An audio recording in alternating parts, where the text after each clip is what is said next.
my pleasure today to introduce Kat Dawson, who's a relatively new member of the Department of Environmental Sciences, to give this seminar to us. This is her program introduction seminar, as she'll become a member of the graduate program in Ecology and Evolution. When I first learned about Kat, I guess I must have been scanning websites or something, and I thought to myself that just, you know, if things had gone another way, she could just as easily probably have been in our department. She's a microbial ecologist who works at the interface of geomicrobiology and organic geochemistry. Maybe that organic part would hurt her chin, I don't know. And she works in a number of areas. She's working on sulfur cycles and microbial syntrophy, coal methane microbiology, so she's popular in Washington. Pat got her PhD in 2011 at Penn State in geosciences and biogeochemistry. She then had a series of postdocs that were culminating with a postdoc at Caltech. I think the first year or two seemed to be somehow associated between Penn State and Caltech, but she ended up spending a number of 3 or 4 years as a postdoc at Caltech in geobiology, and then got her job here at Rutgers in last year. So she's in the middle of her second year. She's getting fancy instruments and such set up in the lab, and she's rocking and rolling. But what's most interesting, or at least most significant about her to me, are some of her interests outside of the lab, outside of Rutgers. She's a home brewer, which is always useful. And she specializes in fruit sours, so that's good. And she's also an avid hiker with quite an impressive listing. She did the West Highland Trail from Glasgow to Fort William. She did the Zion Narrows Trail through hike, and she has done at least part of the Pacific Crest Trail. I'm not sure which section is Section A. The very first one where you start at the Mexican border. So the southern section. Yeah. It's a good thing you did that first, because maybe closed off by now. Might be, yeah. So, and I find this title to be really, really intriguing because it takes the word charismatic down to a level that I had previously really thought of applied to. Biogeochemistry, charismatic microbial and Macrofaunal studies. Right. Thank you for the introduction. And yeah, I agree. We don't usually associate the charismatic word with the microfauna, but the microbial populations in a lot of places that we look can be quite charismatic, sometimes requiring a bit of microscopy to make them so. But I hope to convince you more of that today. Right. So in terms of biogeochemistry and ecology, where do my interests lie?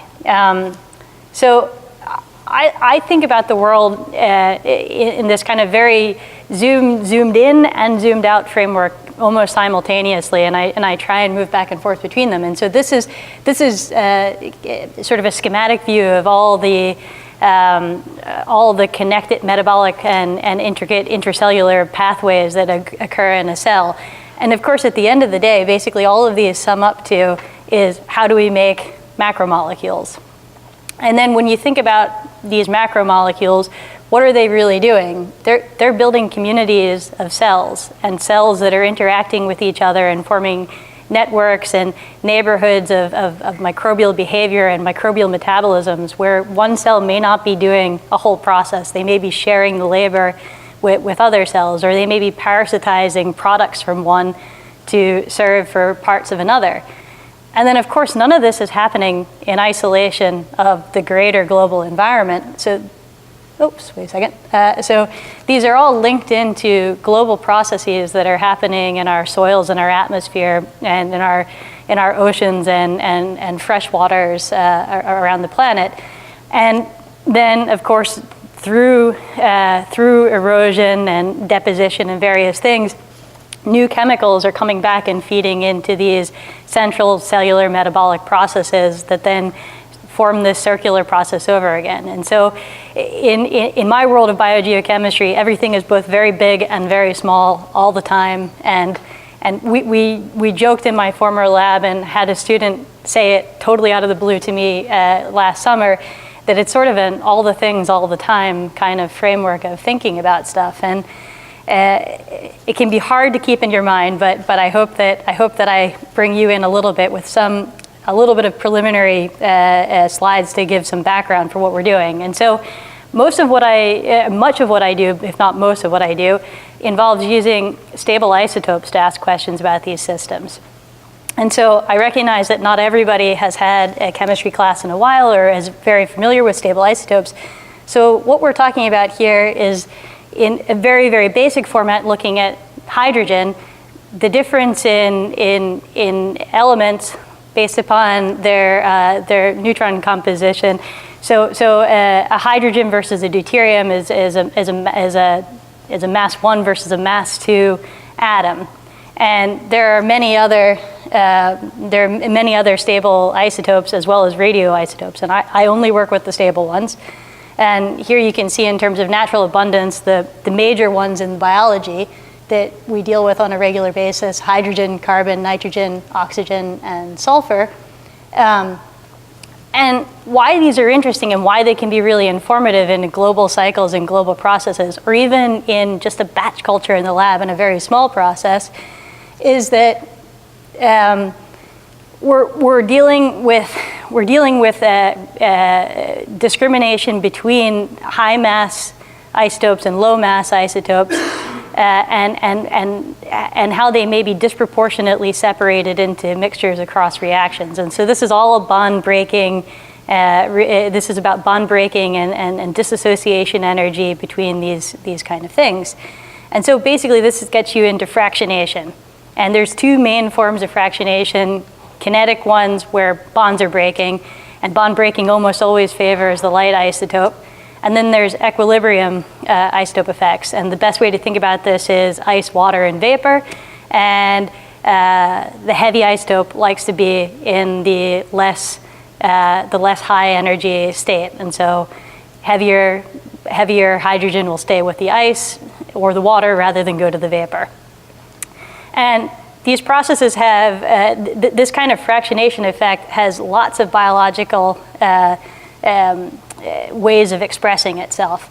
And so during carbon fixation, we may have all heard about rubisco, one of the enzymes that is among the most abundant enzymes on the planet, that is involved in fixing CO2 and imparts a carbon isotopic signature of about -25 on most of the carbon that's formed as a result of it.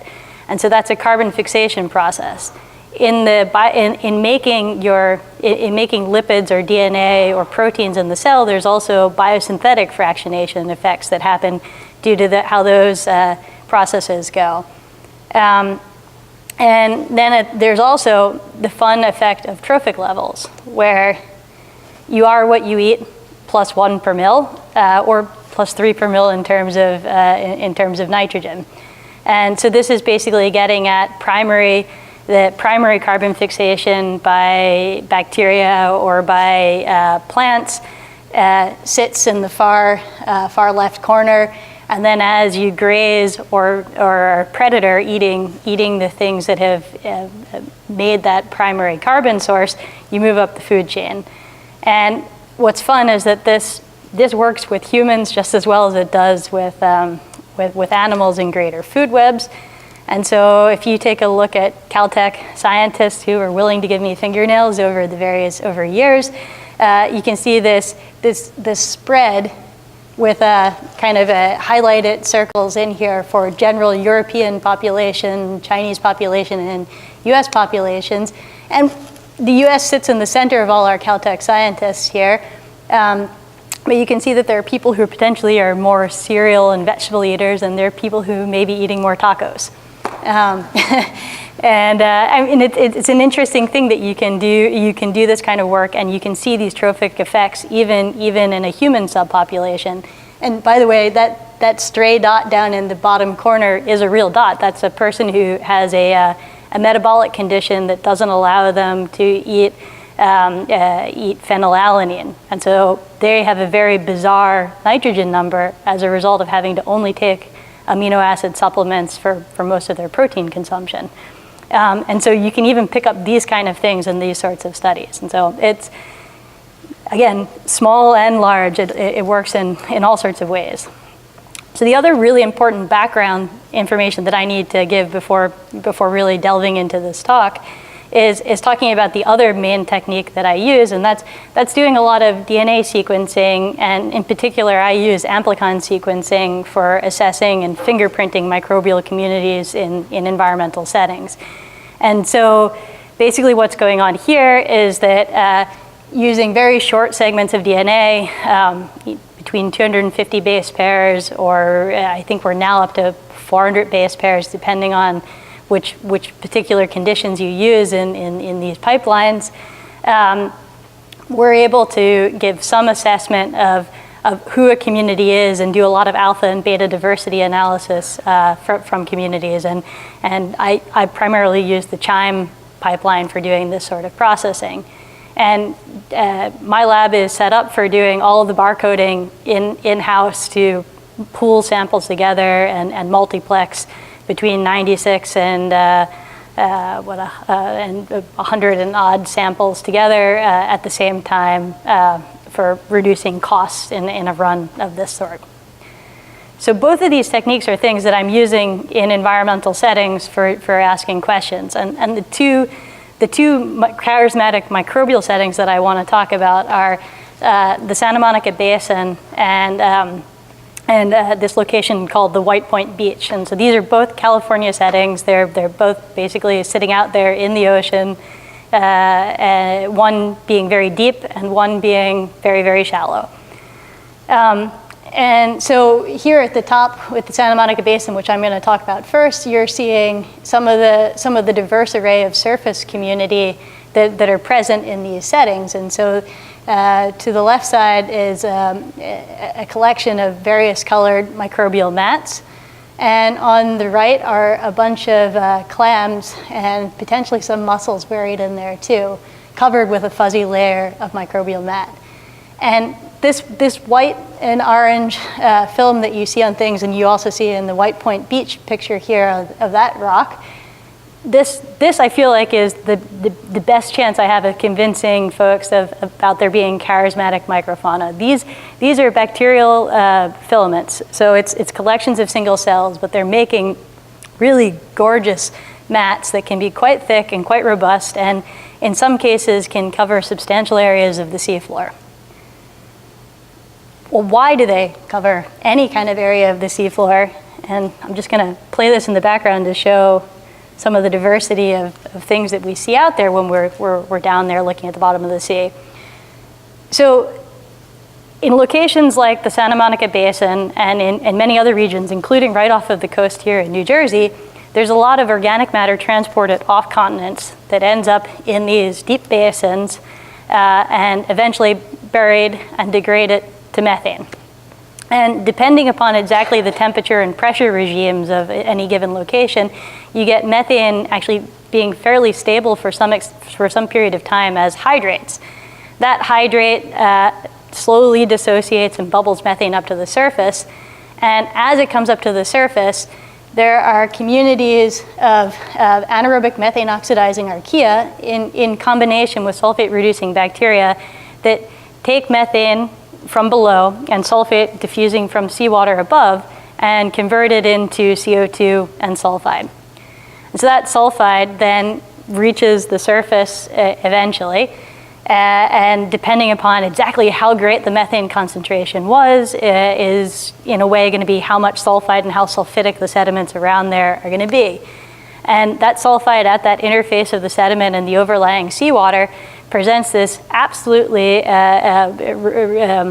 rich resource for chemosynthetic organisms. And these zones are between 600 and far deeper, 1,800 to 2,000 meters below the sea surface. We're well out of the photic zone. And so everything here is now proceeding by chemosynthesis as opposed to photosynthesis. And so this sulfide being generated by the methane oxidation allows the mat organisms to make a living. It also allows tube worms, clams, and various other organisms, including these are yeti crabs who are growing filamentous bacteria on their arms, waving them in sulfide fumes from the sediment, and then occasionally eating them. And so they're bacterial farmers on the seafloor. And so lots of what I've been doing in over the course of my postdoc has been going to settings like this and investigating transects from high activity locations to low activity locations and seeing what changes in the bacterial and archaeal population and how we might see that expression in terms of chemistry profiles and overlying communities. Okay, so in 2013, I had an opportunity to go out for about 2 weeks with the Monterey Bay Area Research Institute using their ship, which is the Western Flyer, and their remote operated vehicle, which is Doc Ricketts here. And so Doc Ricketts is a robot. It's tethered to the boat the whole time. And you sit in comfort in, I believe, retired movie theater chairs, having a coffee in a control room, watching video feed from the bottom of the sea. There's also Alvin, which can go down and collect samples, in which case scientists actually go to the bottom and do this in person. Personally, it's a lot nicer to be able to sit and have a coffee while things are collected. So we took the Western Flyer and Doc Ricketts out, and we sampled a whole bunch of sites off of the coast of California with this real kind of zone of activity right off of Santa Monica and the basin there, and going down towards San Diego. So what we were looking at in most of these cases was this activity transect, locations where the surface characteristics really were suggestive of there being high fluxes of methane from below, which we were calling high activity, as characterized by there being dense microbial mats at the top. Slightly lower activity sites where the mat may become more patchy, or where organisms like clams may be able to make a living and not be poisoned by the high levels of sulfide there. And then somewhat background or low activity sites where there's not any of these charismatic micro or macrofauna, or meofauna is probably more correct, and that you're just seeing background seafloor, this brown sediment at the bottom with maybe patchy old bits of shells and things like that. We're taking sediment push cores for the most part that can come back up to the top and be sectioned to look at what's going on as you go deeper, as well as laterally in transects from these activity zones. And a lot of what I did over the course of this project, in addition to the DNA work, is taking a look at geochemistry profiles from many, many sites. And so what we see in general is that as you go deeper into a sediment, sulfate is disappearing to near zero in terms of concentration. At the same time, sulfide is going to go up in concentration. And so all of these are oriented so that depth increases as you go down the slide. And at the same time, methane in environmental settings is characteristically very light, very negative in terms of its carbon isotope value. So as we lose our sulfate, you can see that the respired CO2 in these systems becomes more and more like methane. It goes towards these negative 60 per mil isotope values for carbon. And then there's similar things that happen in terms of the sulfur cycle. What's nice is that these trends seem to be they seem to be consistent regardless of whether you're looking at a lower activity or a higher activity site. So the rate at which things are decreasing is going to change a little bit, and that's interesting in terms of whether that means that there's differences in the bacterial community and the archaeal community, or whether it's not a real important factor. It's just the overlying chemical conditions or the underlying chemical conditions make the difference here. So one thing we wanted to know in a comparison of a lower and a higher activity site is what processes are actually occurring. Like if we look at a proteome and we extract proteins from these sediments, can we get a sense of if the same things are happening and if the distributions of them are reflected in the same way that our chemical profiles show? And here I'm showing at the top half a microbial mat and at the bottom half a clam bed. And what you can see is that in a microbial mat, the vast majority of carbon metabolizing proteins that you'll extract from a sediment are associated with methane metabolism. And there's other ones, particularly at the surface, that are more glycolytic proteins, and there's slight upticks in fermentative proteins as you get to various points here, perhaps where the methane is all gone or where the sulfate is all gone.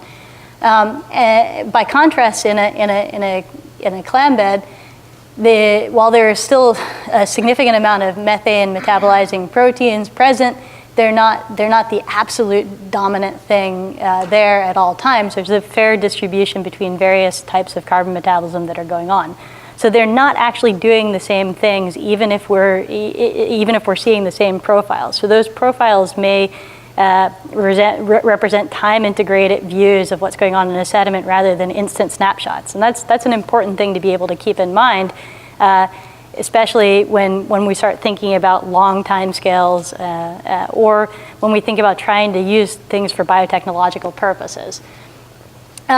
There's also lots of interesting things going on in the nitrogen and the sulfur world that are similar and slightly disparate between the two of them. Importantly, that nitrite metabolism seems to be an important factor here, and that sulfate reduction really is the story of the sulfur world in these kind of settings. So who is doing this? We have an idea of what they're doing and what the fingerprints of it look like in terms of the chemistry, but who's doing it? So this is not a full picture of the diversity here. It's zoomed in to make it fit on a screen. But the dominant organisms in these settings are these anaerobic methane oxidizing archaea, various other archaeal taxa, some of whom may be responsible for producing some methane simultaneously. What looks like in all cases from the way that I've been doing amplicon sequencing over the years, some weeds that happen to be in the planktomycetes and the chloroflexi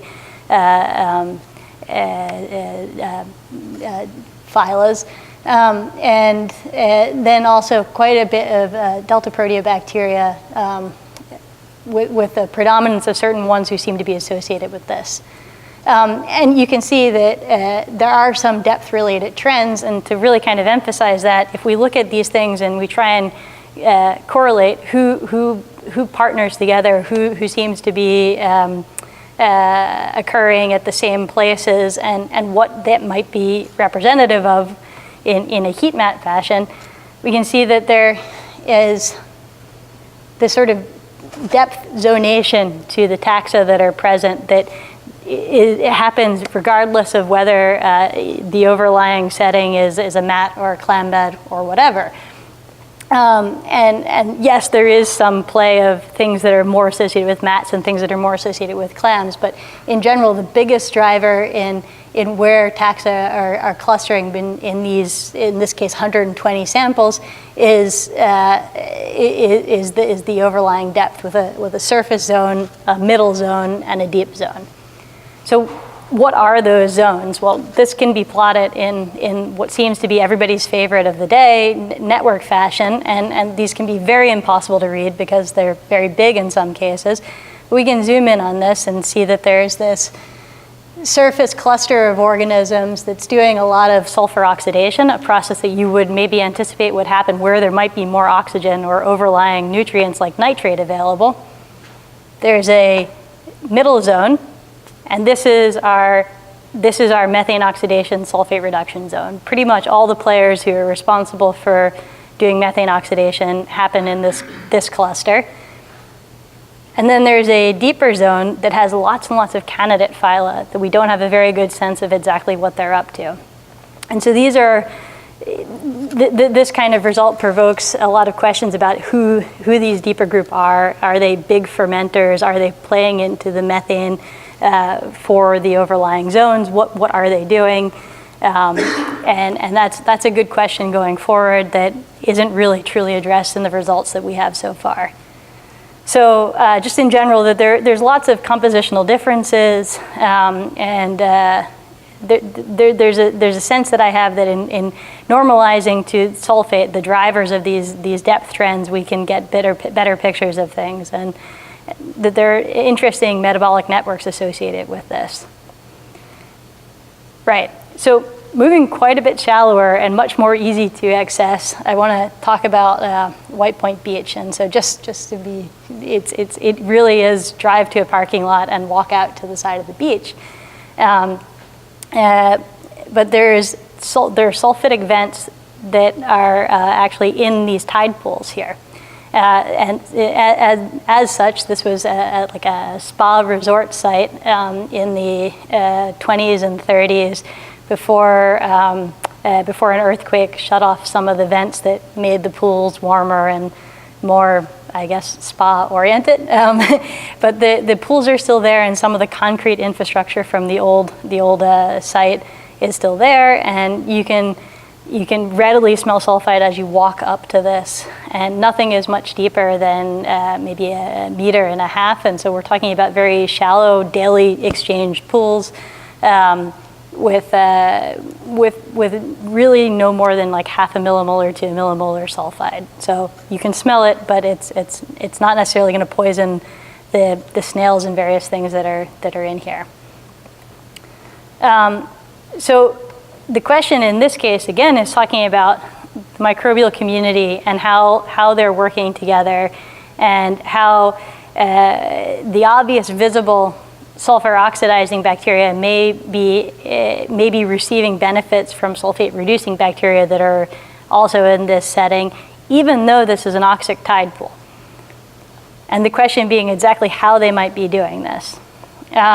And so reactions that we might expect to happen are sulfate reduction, sulfur oxidation, maybe even disproportionation.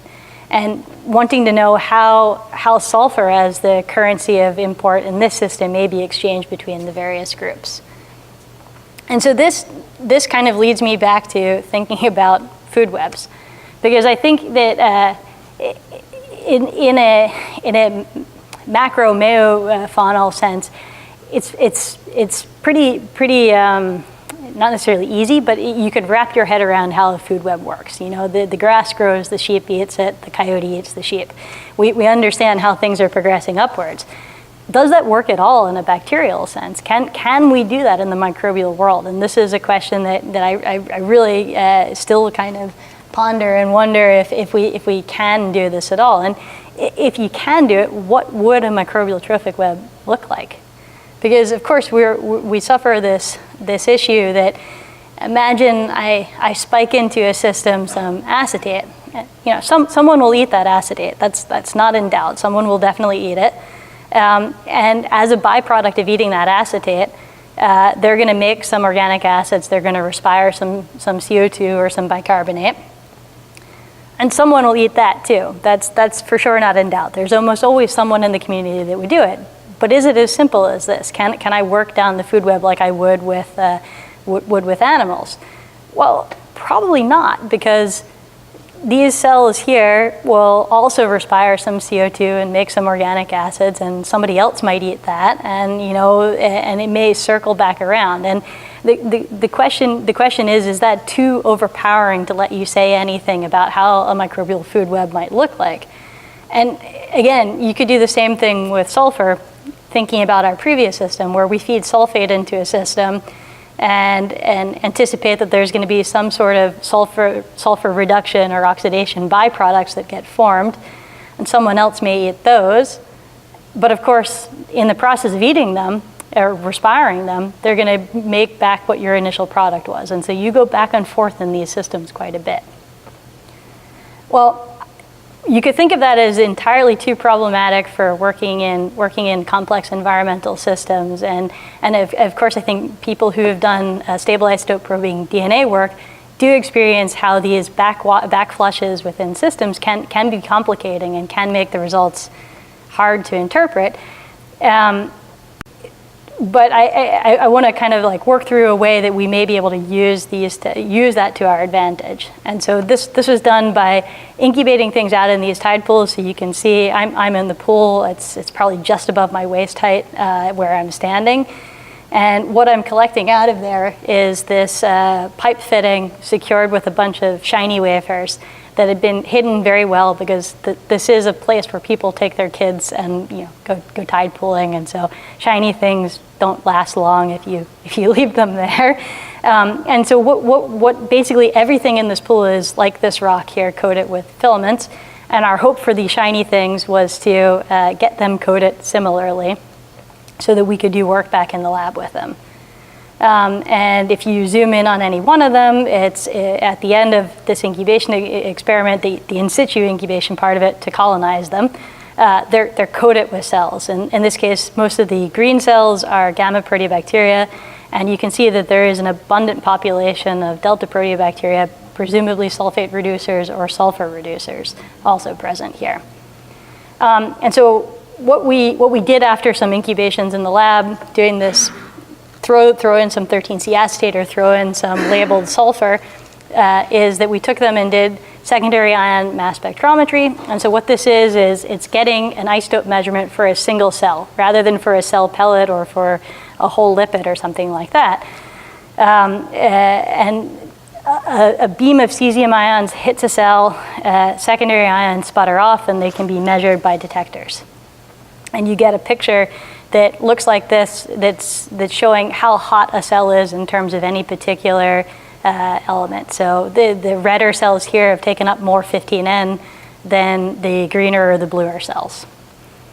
Right, and so this is actually a filament here in the middle, surrounded by a bunch of cells that are much hotter than it in terms of how much nitrogen they're associated with.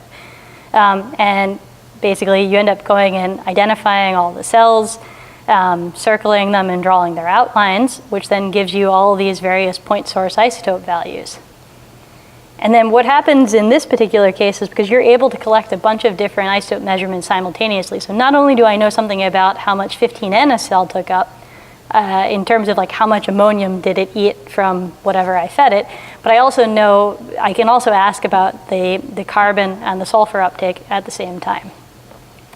Which means that I can have these XYZ plots of multiple isotope values and start to say something not just about that two-dimensional trophic web, but a three-dimensional trophic web. What this required was a lot of cluster analysis work to try and define zones in isotope space where we were also looking at the total carbon content and the total nitrogen content of a cell. Interestingly,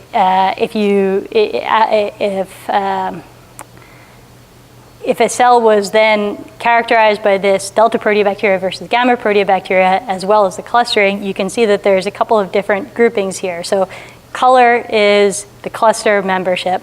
So you have similar isotopic expression. And shape is the phylogenetic membership. And so there's this very clear pink group that are primarily delta proteobacteria, and then there's a couple of different groups of the other cells.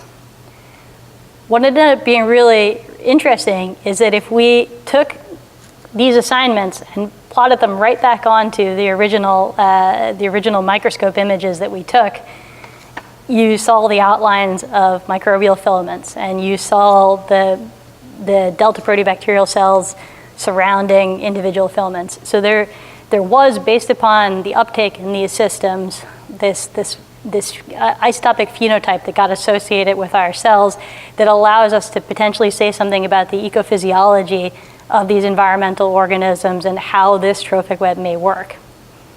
And so in terms of that, we have these filaments that basically appeared to die over the course of our experiments. They were not happy with what we did, and probably they got starved of oxygen relatively quickly and just didn't do very well. But they took up as much acetate as they could before they died. And then we have these collections of non-filamentous gamma proteobacteria that had both low carbon uptake and low nitrogen uptake. So these were cells that also must not have been very happy with the conditions that they were put in, because they more or less were waiting for something to change and become better for them to grow. And then we had our sulfate reducers, who over the time course of the experiment took up all of the labeled sulfur that got put in here, and were also quite anabolically active in terms of making new proteins. And what we were seeing in terms of sulfur transfer is that our filaments were picking up some of the sulfur that had to probably go through our delta proteobacteria first. And so there is maybe this exchange between them, and whether the acetate started in the filaments and then went to the delta proteobacteria is potentially a little bit hard to say, but that's the kind of questions that we can start to ask with these kind of techniques. Right, okay, so I did promise bigger things.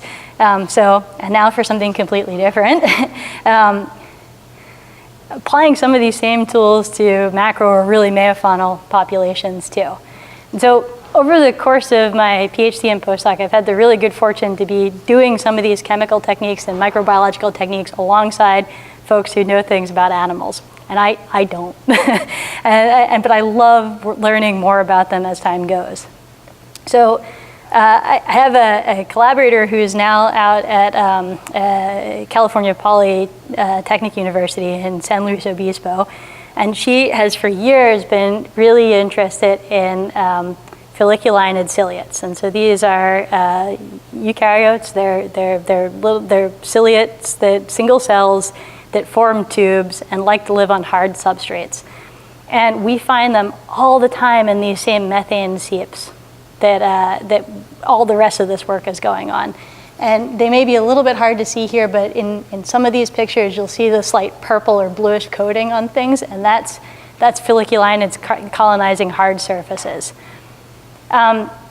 So basically, you're there looking at images, and you keep on spotting these things, and a real question would be, what is their role in one of these ecosystems? And so she and I set up these experiments over multiple times sitting on a boat, of trying to figure out if methane is actually important to these cells in any kind of way. And why we wondered this is that they, just like every other organism on the planet, they have a bacterial and an archaeal population that's associated with them. And there are methane oxidizing bacteria that seem to be very closely affiliated with the cells. And so there seemed like the possibility that there might be direct transfer in that kind of sense. And so what we did was we set up experiments with 13C labeled methane, and were able to track that into the folliculinids after we kind of defaunated them as best as possible of their bacteria. And that was a hard process because the bacteria are everywhere that they possibly can be.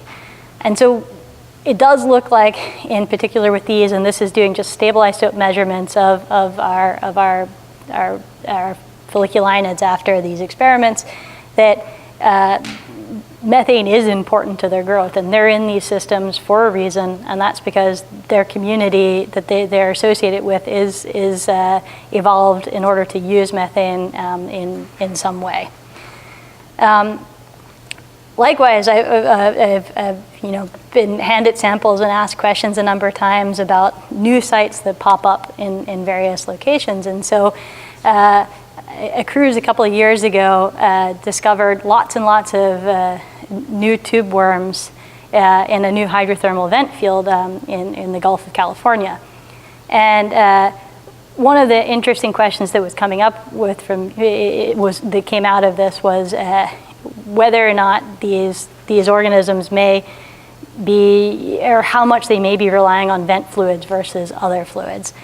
And so we took a look at their carbon, their nitrogen, and their sulfur isotope values, much in the way that I did with the white point filaments. And what we were able to see is that there's this distinct population that were collected in one particular location with the purple X's that really appear to be having vent fluid sulfur values. And they also happen to have quite negative carbon values, suggesting that they may also be using more reduced methane like carbon via bacterial partners and incorporating that. And this starts to paint this picture of an ecology of a new vent field and how things may be changing with time in transects across such a field. And there are more projects of this nature that come up periodically to try and figure out how these symbioses between animals and bacteria are working, and hopefully we'll be continuing to do some more work with some of these partners.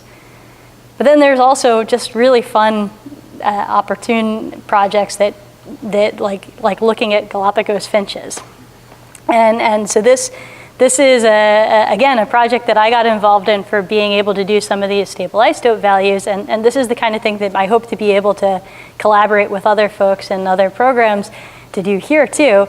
And a question between these various islands and these various finch populations was, based upon, could we distinguish anything about their microbiomes, and then overlying on top of that, the isotope values captured in their feathers about, what water they're drinking, what food they're eating, and in some cases, some of these finches are actually called vampire finches. They actually eat blue-footed boobies, or they peck at them and drink their blood, and there's seasonal effects to this. And so this is a kind of interesting phenomenon that you can start to pick up of, and it gets recorded in their feathers for us to see.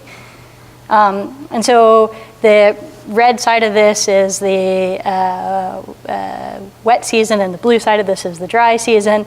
And so you can see that there's shifts in the microbiome of these birds. These are just poop samples being taken from birds. And there's also these kind of distinct differences in what kind of food they're eating, and where, in trophic-wise, various finches are appearing. So our blue group is that vampiric group. And so they have very high nitrogen isotope values because they're eating other birds. And so that puts them sort of higher on the food chain. What's interesting is that amongst all the birds in the sulfur space, which you can see in the sulfur space, which you can see mostly in the green triangles, is that there appears to be this wet season, dry season difference in where exactly they may be gaining their food, in the sense that things start to look a little bit more like freshwater values for sulfur in the lower triangles here, and more like saltwater values in the higher triangles, differentiating them between where their food sources and where their water sources are coming from in a wet and dry season. We can tie all these components together to be able to say things about samples, sometimes even without having all the details about how a sample got collected. So you can see some of these things being applicable to museum specimens, or things that may have been sitting in people's cabinets for years with a question, but not necessarily a tool to ask. And I hope that I can start to help answer some of those questions for people who may have those sort of samples, because I've got a bunch of newly arrived and coming soon tools, and I would very much like to have collaborations with as many people as would be interested in working with me on interesting questions. And so in the past 2 weeks, I've had a new microscope installed and a new GCMS FID. And so this is an epifluorescent scope. We can get oligonucleotide probes, and we can stain the bacteria and the archaea associated with any sample, and we can get pictures. It also has an ability to do 3D deconvolution of samples that may be more complex than a flat slide sample. And with the GCMS, hope to help do any kind of fatty acid identification or other organic identification that people may have interest in for compounds that you might find. But my most exciting toys to me are these isotope systems. And so active right now in the lab is a water isotope analyzer. And this allows for hydrogen and oxygen isotope measurements of water and vapor samples. So from somewhat briny to freshwater samples. This can help distinguish between transport through aquifers. If there's been an exchange of hydrogen from something that an organism is consuming, we can pick up that hydrogen in the water samples. It also, interestingly, circling all the way back to beer and home brewing, is the same way that they measure ethanol in alcohols to check on things. And so imagining you had a culture or something that may be eating methanol, we can see methanol loss with time, or ethanol loss with time. And then arriving sometime in the spring is the most exciting thing for me, and that's an isotope ratio mass spectrometer. And so that's going to allow for carbon, nitrogen, and sulfur isotope measurements from solid samples as well as liquid samples. And I also have a headspace analyzer associated with this that can do concentrations and isotope values for CO2, N2O, and methane. So time course measurements of field samples, lab samples are entirely possible. And this, I hope, to be a resource for the Cook community as well as the greater Rutgers community for this sense. Right, well, thank you all for listening to me. And none of this was possible without a lot of other people and people paying for it. And so these are some of my collaborators who were involved in this work. Thank you.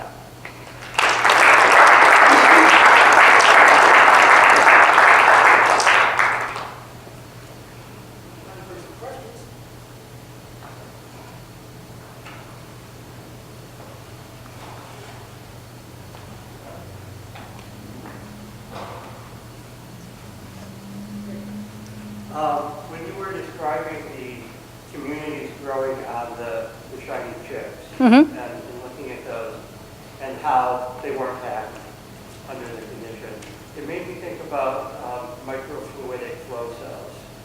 And if it might be possible to do some food chain sort of simulations by having one-way flow so that the materials go in one direction. Yeah, I think that's a really good idea. I think microfluidic flow cells, also potentially bioreactors where you have multiple tubes and you're flowing stuff over there. I think there's a bunch of possibilities for doing something like that. Yeah, it's, you have an experiment of opportunity, you start it, and then at the end you go, if only we had managed to keep those happier. But you didn't know until, and so I think there's a lot of ways to pursue that kind of work better in the future. Yeah. I may have missed it, but you were talking about microbial proteins outside of sampling. Uh-huh. What is your frequency of sampling? Okay, so for those experiments, we sampled at 2, 5, 7, and 10 days. So it was well, I guess if you work with E. coli, it wasn't a short experiment, but it was a relatively short experiment in the realm of the stuff that I do. So yes, there's the chance that things could have happened in the windows that we missed, but. Do you see cycling and microbes? Yeah, so what we did see is, and I don't have the time course plotted there, is that the filaments that I said ended up dying for the most part. They were happy at first, and then they became progressively less so. And then the delta proteobacteria, who would have preferred there to be no oxygen present the whole time, they slowly crept up to be the most happy thing present so there is a change in what's going on there. And so, as Craig was suggesting, what would be good is if you could have both populations happy at the same time and actually be able to more see the interplay between the two of them. So, yeah. There has been quite a bit of emphasis recently ongoing here at Rutgers and building up the microbiome. There's a lot of expertise in comparative microbiome. There's a lot of expertise in microbiome research in health context. How does your approach to microbiomes complement other things that you're doing? Yeah, so basically we're all using the same tools and techniques. Doing gut microbiome studies and doing soil microbiome studies more or less uses the same kits, and it's just different environments in my mind. And the moment we start treating humans as just another environment, I think they become part of environmental microbiology too. How does the rest of it work? Well, permissions for doing stable isotope spiking into humans are allowed now, according to the NIH. That being said, getting someone to drink a cup of 13C labeled glucose is potentially a little bit trickier than just adding a microliter of it into a culture sample. And so there's a little bit of trickiness in that respect. That being said, I have colleagues who've been working with cystic fibrosis patients and having them collecting the coughed up sputum and mucus and doing experiments on that, where you can do whatever you please to a mucus sample after the fact. So I think there's ways to do all these kind of things. It's just, obviously, the moment you involve humans, the paperwork and the complexity of things goes up quite a bit.